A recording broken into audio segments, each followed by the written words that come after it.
안녕하십니까. 스부뱅TV의 변형입니다.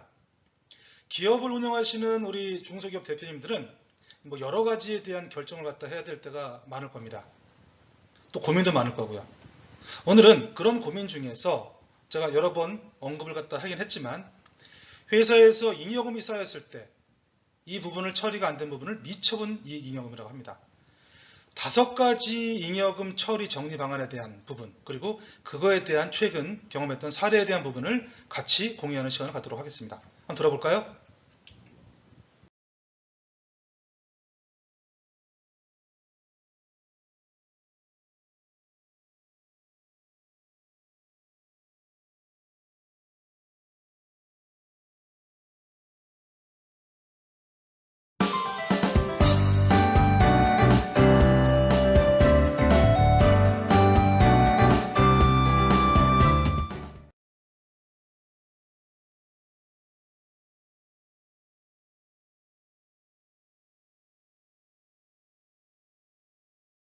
네, 그렇다면 오늘 강의의 주제.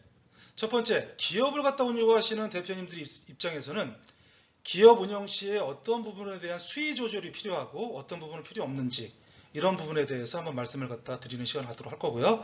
두 번째는 이게 디딤돌이 될지 아니면 법인 입장에서 걸림돌이 될지 미처분 이익잉여금이 걸림돌이 되었던 그런 2가지 회사의 경험담, 즉 사례에 대해서 말씀드릴 겁니다. 세 번째, 그렇다면 미처분 이익잉여금이 쌓였을 때에 대한 여러 가지 방안 중에서 합리적인 처리 방안에 대한 내용을 마지막으로 하고 마치도록 하겠습니다. 네, 질문입니다. 대표님, 단기 순이익을 많이 내는 게 좋을까요? 아니면 적은 게 좋을까요?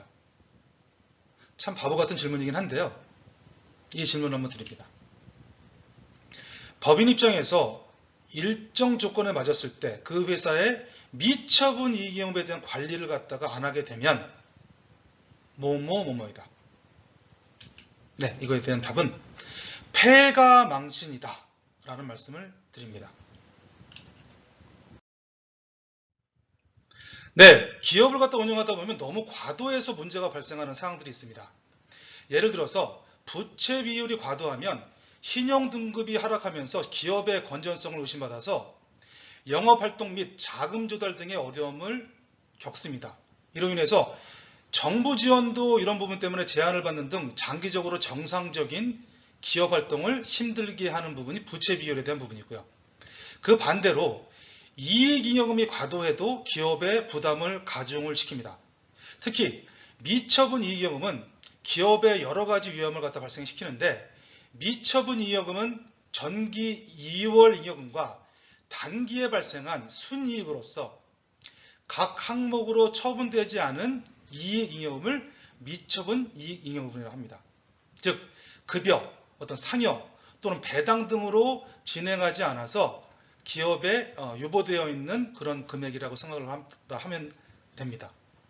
미처분 이익잉여금은 정상적으로 경영활동에 발생한 것이라면 그나마 위험이 좀 적을 수 있겠지만 만약에 이 운영자금이나 사업자금이 부족해서 은행 등의 대출이 필요한 경우 업종에 따라서 정부기관, 관공서 또는 대기업 등의 입찰과 납품을 하기 위해서 그리고 갑작스러운 적자 발생으로 인해서 세무조사를 갖다 받을 위험이 커지자 이를 피하기 위해서 이익 결산서로 편집하는 등의 비정상적인 영업 형태에서 발생한 것이라면 이 미처분 이익잉여금은 위험이 상당히 클 수밖에 없습니다. 네, 그렇다면 미처분 이익잉여금이 좀 과도해서 문제가 됐던 2회사에 대한 사례를 갖다가 한번 말씀을 드려보도록 하겠습니다. 첫 번째, 경기도 분당에서 어떤 IT 기업을 갖다 운영하시는 대표님의 그런 회사의 사례입니다. 이 대표님은 아이디어가 많이 갖고 있었는데 실질적으로 아이디어만 갖고 창업을 갖다 하다 보니까 운영자금에 대해서 부족했습니다. 그래서 매일 발품을 갖다 팔거나 전화를 갖다가 붙잡고 살았던 그런 상황입니다. 그러한 노력 덕분인지 몇 년 사이에 매출이 상당히 큰 폭으로 증가해서 이에 따라서 어떤 많은 이익금이 보유를 갖다 하게 됐고 아주 좋은 상황이 됐습니다. 하지만 대표님이 어려웠던 상황을 갖다 생각을 해서 이 잉여금에 대한 부분을 갖다가 어떤 엑시 전략을 갖다가 전혀 고민을 갖다 하지 않고 유보를 시켜서 문제가 됐던 사례입니다. 이 대표님은 또 어떤 상황에 대해서 자금에 대해서 위기가 닥칠 줄 갖다 몰라서 어떤 배당이나 급여도 조금 갖고 가고 이런 부분 때문에 과도하게 미쳐본 이 이용금이 쌓였던 그런 사례입니다. 그러다가 어떤 해외 기업에서 사업 제휴를 갖다가 그런 상황이 들어왔습니다. 이 기업 입장에서는 매우 중요한 그런 제휴 사항이었는데 제휴권이었는데 미처분 이용금이 너무 과도하다 보니까 이 부분이 발목을 잡혀서 없었던 일이 됐던 그런 사례가 있었습니다. 두 번째는 경남에서 제조업을 갖다 하시는 대표님의 사례인데 연세가 좀 계셨고요. 이 대표님은 기본적으로 이 대표님은 건강이 너무 악화가 됐고 기업 활동을 제대로 못하는 상황이 돼서 이 경쟁업체의 매출도 밀리게 됐고 이에 따라서 자식도 이 회사를 갖다 물려줄 마음이 받을 마음이 없었고 편안한 여생을 갖다 보내고자 마음을 비우고 기업을 갖다가 폐업하고자 했으나 어떤 미처분 이용금이 과도한 그런 상황 때문에 세금도 과도하게 납부하는 상황이 발생이 됐고 이 납부금이 없어서 어떤 개인 어떤 자신의 건물을 갖다 헐값에 매각했던 그런 사례입니다.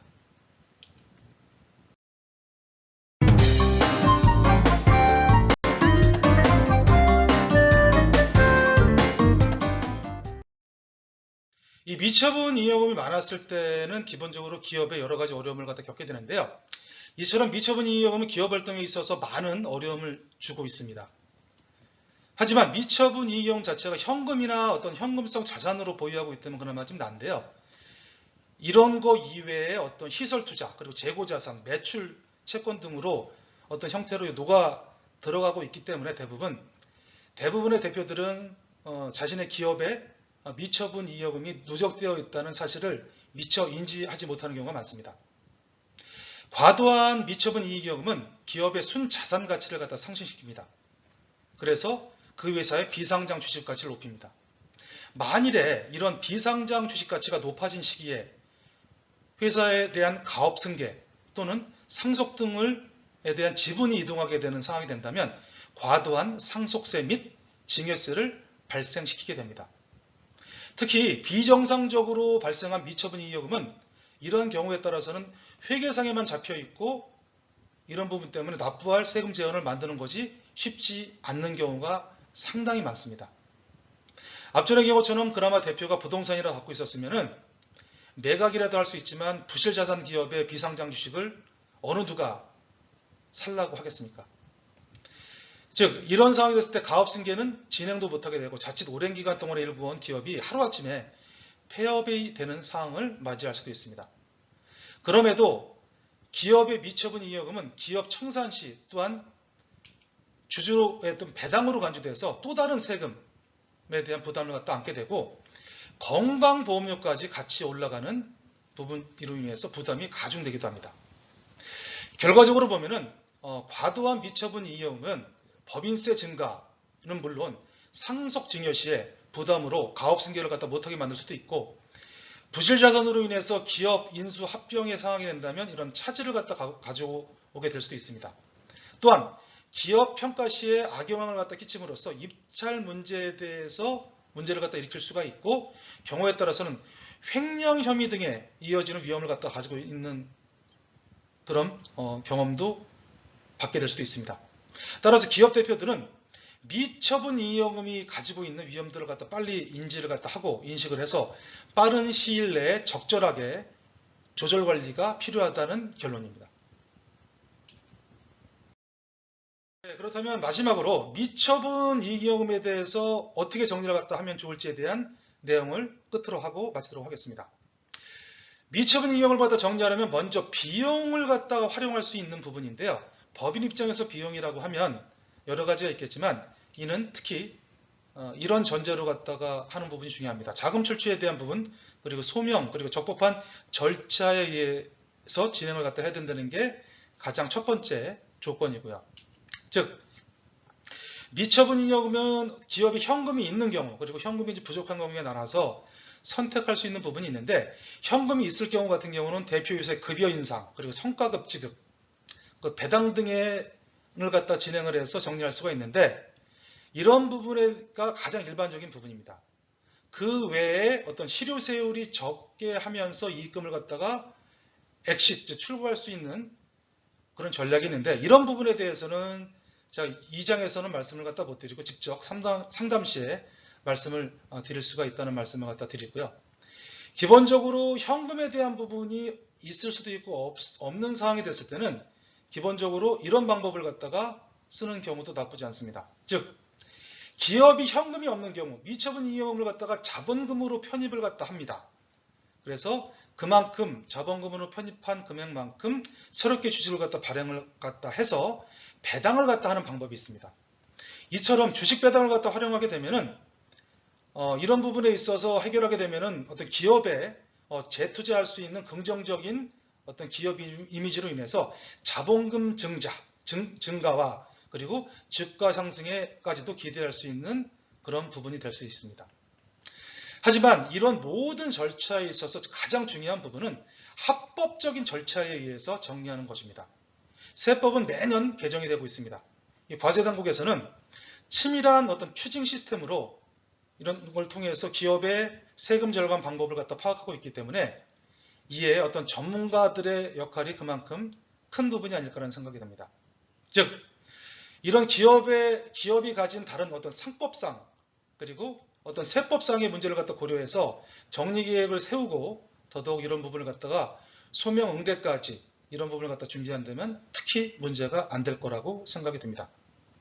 네, 오늘은 몇 번 유튜브에 좀 올리긴 했지만 기업 입장에서의 미처분 이익금이 어떠한 역할을 갖다가 하고 장단점이 무언지에 대한 부분, 그리고 마지막으로 이 처리 방안에 대한 부분을 간략하게 설명드렸습니다.